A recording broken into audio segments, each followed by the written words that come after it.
जय भोजपुरिया समाज। जी हाँ भैया, आप सबको बता the power star Pawan Singh और सोनू निगम के जौन छठ गीत भैया आज सुबह में रिलीज हुआ। आप सबको बता दी पूरा तरह से गर्दा मचा रहा है। जी हाँ भैया, गर्दा मचा दिले बा।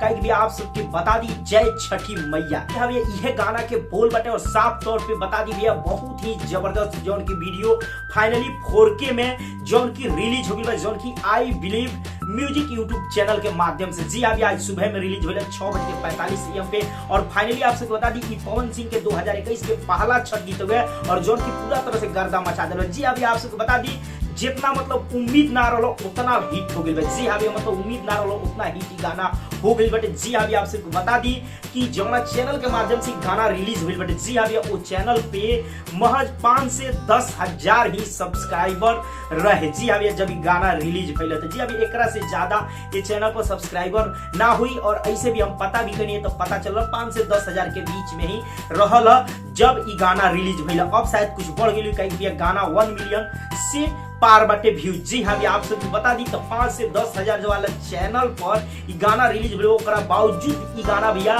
4 घंटा में, जी हाँ भैया, मात्र 4 घंटा में 1 मिलियन व्यूज के आंकड़ा क्रॉस कर ली बटे। जी हाँ भैया, लाइक भी काफी ज्यादा पब्लिक के पर दे रहल बा, यानी पब्लिक के गाना बहुत ही ज्यादा पसंद आ रहल बा। कमेंट भी काफी ज्यादा और अच्छा लोग एमे कमेंट कर रहल बा, यानी उभर और कहीं तक गाना भैया पूरा तरह से उम्मीद से भी ऊपर हिट भइल बटे। जी हाँ भैया, 5000 10,000 वाला चैनल से अगर गाना आई तो ये सोची कि कहीं एक दिन में 1 मिलियन चाहे 2 मिलियन जाए, लेकिन भैया यहाँ 4 घंटा में 1 मिलियन चल गई। इतना मतलब कम सब्सक्राइबर वाला चैनल पर रिलीज भइल तब को। जी हाँ भैया, समझ रहे तो पवन सिंह सोनू निगम पहला बार एक साथ गाना गेल बड़ो, वो भी भोजपुरी छठ गीत, और भैया पूरा तरह से तहलका मचा दिल बा गाना। जी हाँ भैया, आगे देखी भैया क घंटा में कितना मिलियन जा रहा बा। हम अपडेट बहुत जल्दी लेके आवत रहे, पूरा कोशिश रही, लेकिन अभी जानी कि गाना से उम्मीद लोग के इतना हिट के ना रहल जौन की इतना बम्पर हिट हो गई। जी हाँ भैया, 4 घंटा में 1 मिलियन और पवन सिंह का पहला गाना है छठ के और जौन की गर्दा मचा रहा बा। आगे भैया बहुत सारा अपडेट लेके आवेला बनी। आप सबकी अपडेट कैसा लगा, गाना आप सबके कितना पसंद आई हुए